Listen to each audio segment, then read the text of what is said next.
Coucou les loulous! Aujourd'hui, je vais vous expliquer comment transformer une fraction en pourcentage avec calculatrice. Alors, c'est très rare, mais ici, en effet, dans toutes les matières qui concernent les pourcentages, souvent, on utilise la calculatrice.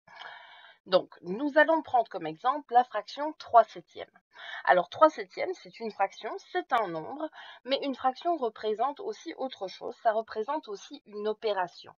Donc 3 septièmes, c'est comme si on faisait 3 divisé par 7. C'est comme ça qu'on doit calculer la fraction. Donc nous allons prendre notre calculatrice et c'est le calcul que nous allons encoder. Donc nous allons noter 3 divisé par 7 et ça va nous donner donc 0,42, 85, 71, etc., etc., etc.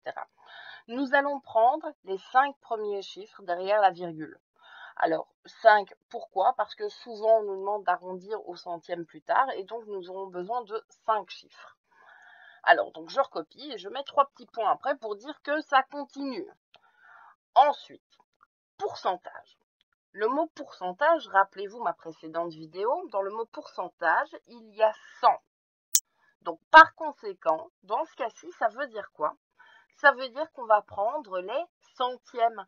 Rappelez-vous de quand on a transformé les pourcentages en fractions, on mettait 100 au dénominateur, ce qui nous donnait des centièmes. Donc en fait, en pourcentage, ce sont des centièmes. Donc ici, les centièmes, c'est 42. Et donc notre pourcentage, ce sera 42. Alors après, ça dépend de où on vous demande d'arrondir. Ici, dans la plupart des exercices que moi personnellement je fais, je demande souvent d'arrondir au centième, donc de garder encore 2 chiffres après la virgule. Donc c'est-à-dire qu'ici, je vais mettre virgule. Mais alors attention, c'est là que les 5 chiffres sont importants. Parce que je vous ai dit que je n'aurais besoin que 2 chiffres après la virgule, ici 2 avant. Et pourtant, j'ai demandé un 5e chiffre. Pourquoi? Parce que quand on arrondit, il faut regarder le chiffre qu'il y a après pour savoir si on va arrondir au-dessus ou en dessous.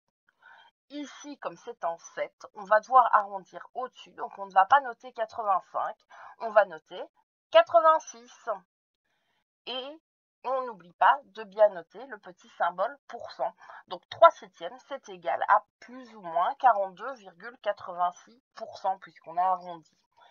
Donc j'espère que cette vidéo vous a bien aidé à comprendre comment transformer une fraction en pourcentage à l'aide de la calculatrice.